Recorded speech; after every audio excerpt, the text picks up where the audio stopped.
Welcome to the AskWeldon Show, episode 137. Thank you for tuning in today. Reminder, if you're watching this on Twitch, which, by the way, if you're watching this on YouTube, come join the live show.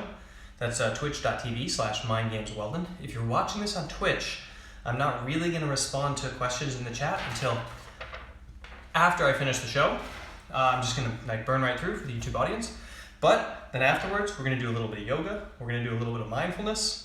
And I'm gonna take your conversation and your questions. So today we're gonna talk about polyphasic sleep, ADHD in gaming, and how to win BattleRoyale. So let's jump into the show. First question is from Doomball on Twitter, and they say, "Hey Weldon," or he or she, "Have you heard about polyphasic sleep? Have you known any pro players or athletes that take daytime naps to increase performance?" So 2 questions. Number 1, do I know about polyphasic sleep? Yes. I think it's dangerous and unnecessary, and also unhealthy. And my opinion on that is pretty nuanced. I'm not going to go into it here, but basically polyphasic sleep is the idea that instead of sleeping daytime, nighttime, so like 8 hours, 14 hours, you would sleep like 4 hours, 4 hours, 4 hours, 4 hours, but like segmented throughout the day, so you can be awake for longer, essentially, and be super performing and get more done. But I think that there's very little research that supports the idea that this is healthy for your body. There's certainly no long-term longitudinal epidemiological studies on this. And if there are any epidemiological findings, which is like basically population health-related studies on sleep, it's that lack of sleep or interrupted sleep is unhealthy for you. So I'm a huge fan of just sleeping the night away and then figuring out better ways of being effective during the day. Have I known any pro players or athletes that take daytime naps to increase performance? Now, naps, that's totally different. Naps are a necessary part of increasing your productivity in a physical sport. Okay, so NBA players almost all take naps. In a mental sport, I believe that it is powerful, but difficult to pull off. So I believe that pro players should nap, but instead of napping during breaks, usually they eat or watch YouTube or these kind of things, because you're dealing with you're tired, right? But you're you didn't run around for 6 hours or 3 hours. So you're not actually super, you're not really super tired to sleep. By the way, does my chat work right now? Can somebody say something in the chat? Maybe 12 people say something in the chat. I just want to make sure it works. Okay.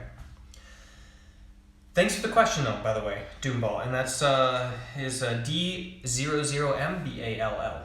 Recent question. Thanks for the question. Sweet, it works. Fantastic. Next question. This is from Elder Dragon, and by the way, reminder: I'm doing these questions over Twitter right now because because I don't have my streaming computer. I'm in Berlin working. I'll give you an update on that in a few minutes, but I'm in Berlin working. And I don't have the streaming computer with all of my OBS settings set up, so I can't actually take the questions from the Anchor app, anchor.fm/Weldon Green for the call-in questions. I will still get to those. They're still saved in the app. I'm still going to get to them at the end of this week or maybe tomorrow. And for now, I'm doing the Twitter questions, so if you want a question for tomorrow's show, please use #AskWeldon. Okay, Elder Dragon asks, "The MAC meditation has you focus on your breathing, but I have more success when I focus my sense of touch. What should I do?" Okay, so for those of you who don't know, MAC Meditation is my meditation training program for esport athletes. Essentially, it teaches emotional control and focus in improved training. And in that, we do a bunch of mindfulness sessions, which are basically seated meditation. And in those seated meditation, the main thing we focus on is breath as an area of focus. And this person asks, Elder Dragon asks, "Can I do sense of touch?" And the answer is, of course, yes. You can adapt them to sense of touch. If you're doing sense of touch, I recommend things like walking versus sitting, because you have a challenge where you're having the sense of touch of your clothing rubbing against your body, your foot, the bottom of your foot on the ground constantly. You don't really feel the bottom of your foot on the ground when you're walking, because your mind just tunes it out. But if you can tune into every single kind of a sensation of touch on the bottom of your foot, you can get pretty fantastic results. I love doing walking meditation. You can also, of course, just do seated and focus on the sense of touch. Something that might help you, Elder Dragon, something that I actually recommend, there we go, is that you reverse it, that you focus on your breathing, but you don't focus on the breath, like as in kind of like, I would say like just the act of breathing, but rather you focus on the musculature. So you focus on the sensation of the expansion of the muscles, you visualize your torso, you visualize your abdomen, you focus on like the rising and the falling of the musculature, like in here, and the sense of touch of the expansion and on the clothing and everything. And I think that might actually help you then focus on the breath in general, but a specific part of the breath related to the sense of touch, the sense of feeling. Okay. By the way, all meditation is kind of grounded in some sort of sensory experience. Most meditation is not based on thought. Some is, meditation based on thought, a lot. But I think that there's a certain category of mindfulness training that's based purely on sensation, on the act of sensation, okay? Or visualization, like the visualization of a sense. Okay. Next question. Thank you for that. By the way, you can check out the MAC program at www.mindgames.gg/MAC. It's a paid video training program for you guys. Elder Dragon. I have ADHD. This is his second question. Thank you, by the way. Sorry it took me May, June, July, August, September, October, November, December, January. 9 months to get to these questions. But I thought they were really good questions. So I have ADHD, so I get hyper-focused a lot. Is that the same as fixation? Or the same as being in the zone? So, if you don't know, in the MAC program we teach the difference between focus and fixation. Fixation being like too much focus on the wrong thing at the detriment of other things that get pushed out of your head. And focus being this flowing attention that moves from one thing to the next thing without sticking, without like getting stuck on one thing and not being able to adapt. Okay, so this person asks, is ADHD hyper-focusing the same as fixation, or is it the same as being in the zone? And the answer is, I don't know, because I don't have ADHD, so I can't really explain this very well, but here's how you can tell, Elder Dragons. When you're in like a hyper-focus moment, or after you're out of a hyper-focus moment, you should try to remember if your attention was able to flow from variable to variable in a consistent way within your task. So you had a task you're doing, okay? And if you do the task well, you're able to shift focus consistently forward, always moving forward from the next thing to the next thing in a fluid way.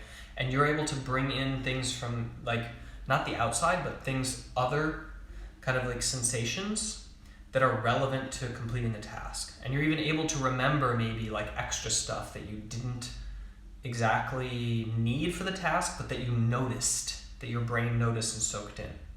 And if it's hyperfixation, in terms of like to the detriment of your flow state, then what you're going to notice is that you are glued to a single thing, and despite new information coming and important information coming at you, you're not able to like incorporate it or shift your focus forward and on to the next thing and the next thing.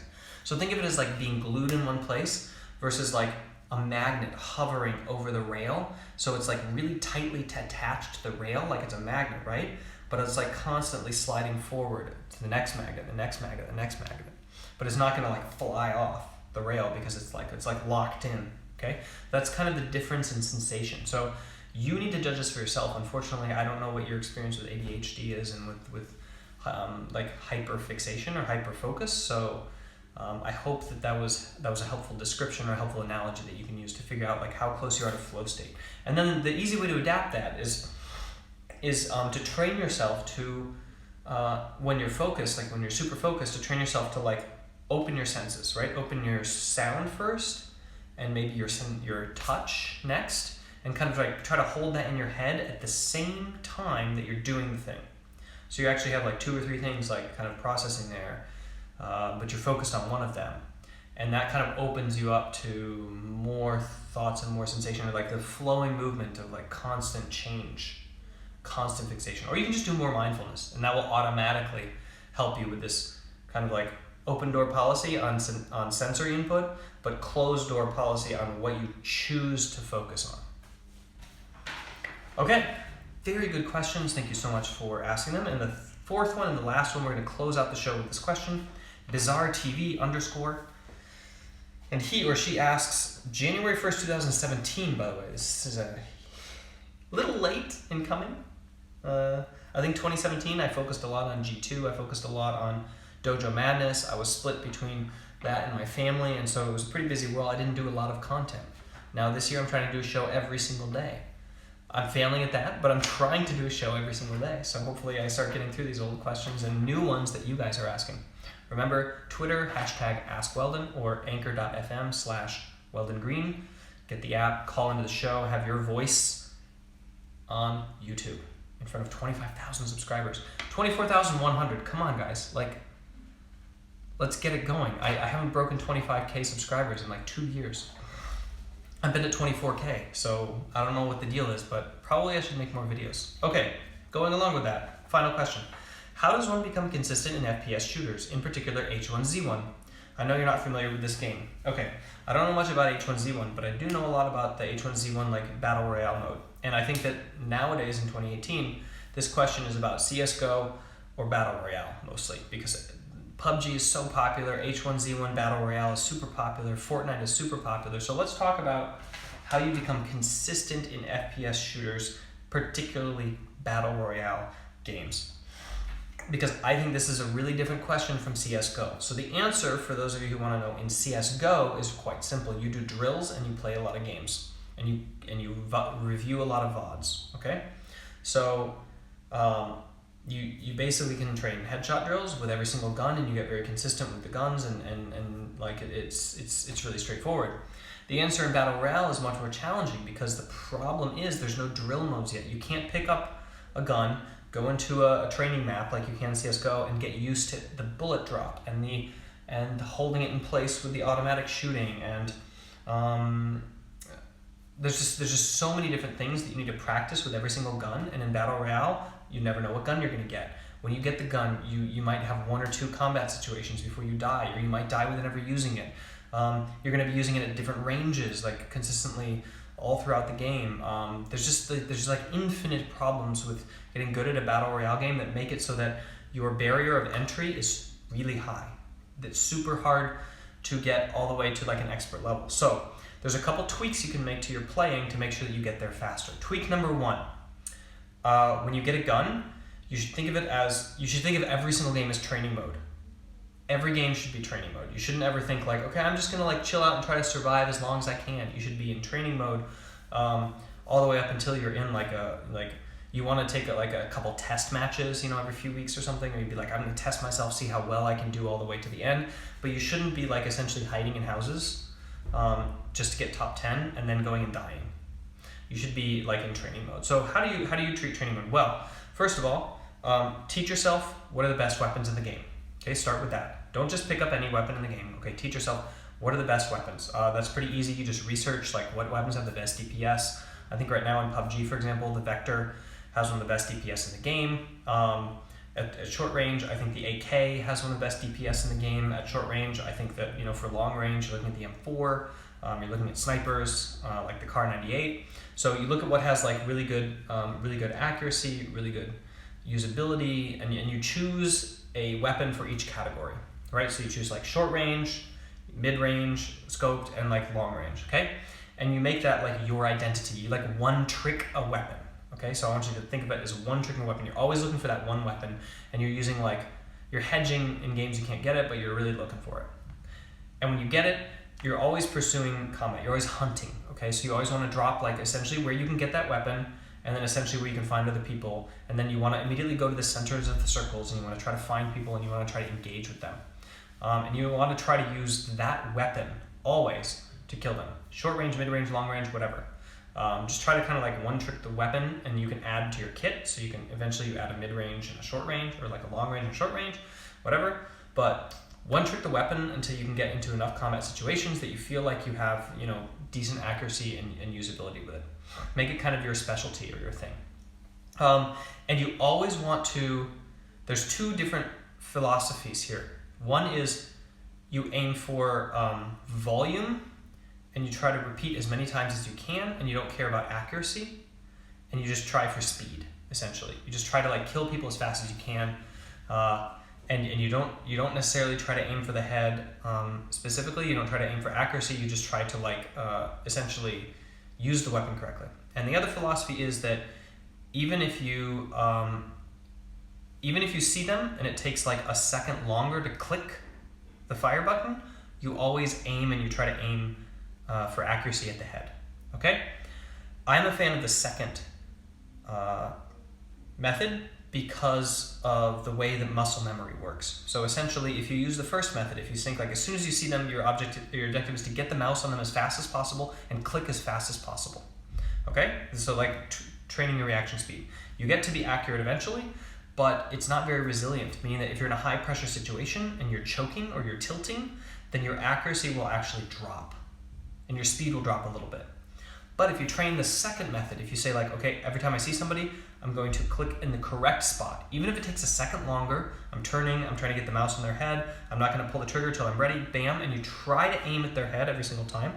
You slow down the reaction speed, you slow down so you might die more at the beginning, it's like a slower start, but you get as accurate or more accurate at the end, and it's more resilient to tilting and choking. So when you enter a high pressure situation, when you enter an emotional situation, you'll have essentially a higher accuracy for your shots.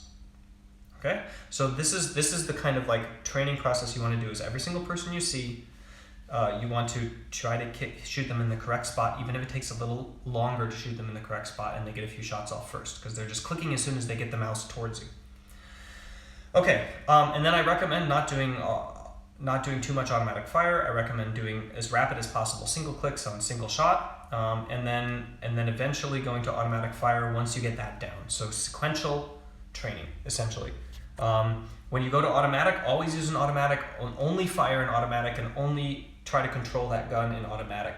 And also, when you get to the point where you're training automatic, as soon as you find that gun, and once you have an extra like bunch of ammo, like find a wall, and every single game, try to do a controlled spray of like a full like 1 or 2 clips, 2 or 3 clips, where you're just like trying to control the spray in a specific spot. Okay, as soon as you get the gun and as soon as you get enough ammo to not be freaked out, use like a couple clips of spray to control as a warm up. Then in every single engagement, only use automatic fire. But first, try for single shot accuracy with speed clicking. Okay, those are my recommendations for getting good at Battle Royale. The hunting part is more of like a qualitative thing, like that's going to come with time and with time spent in the game, and I don't recommend actually starting with the hunting part in terms of like your main focus, like hiding and sneaking and like ambushing. Like I would literally just try to play like essentially trying to find people and engage with them in the correct way and improve the accuracy of your shooting, because if you're good at shooting, you will be good at the game. It comes down to this very simple thing. A lot of people are like, oh, I suck at Battle Royale. You suck at shooting and shooting accuracy and click accuracy.